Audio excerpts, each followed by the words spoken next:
ใหม่ที่ออกประกาศใช้ในเดือนเจ็ดนี่เนาะเดือนเจ็ด2026นี่นะเป็นต้นไปนี่ตารางเพิ่นมีการปรับฐานเงินเดือนคือจากกันขั้นหนึ่งจากเดิมเหมือนล้านสามเนาะที่ยกเว้นอากรรายได้ขั้นต่ำนะ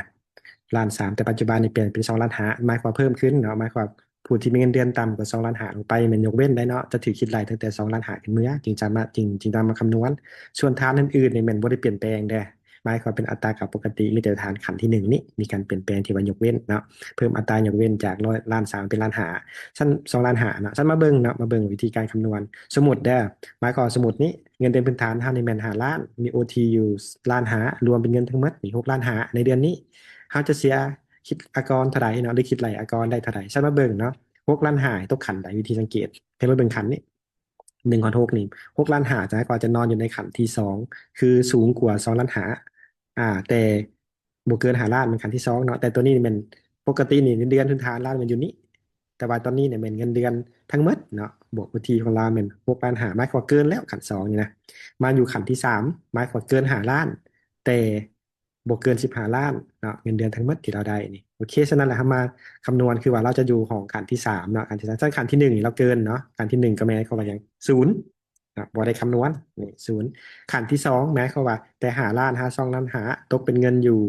1,250,000หรือจะเอา5,000,000ลบ2,500,000แล้วคูณ5%ก็ได้เนาะหมายความว่าใช้ของนี้หรือของนี้นี่สมมติว่าคำนวณเลยเนาะหมายความว่าเอาอย่างเอา5,000,000วิธีการแบบพื้นฐานก็คือเอา5,000,000นี้เนาะลบให้ขันที่ยกเว้นเนาะ2,500,000อ่าออกอยู่2,500,000เนาะออกมาเท่าใดแล้วคูณกับอัตราของอากรก็คือ5%นี่นี่ก็หมายความว่าออก2,250,000นี่เท่ากันนี่เนาะในขันว่าเบิ่งขัน10%บัดนี้ของเรานี่มันเริ่มจะ5,000,0006,500,000แสดงว่าเท่ากับเอาอย่างใครวงเล็บเนาะ6,500,000หนึ่งนี่ลบให้ยังลบให้5,000,000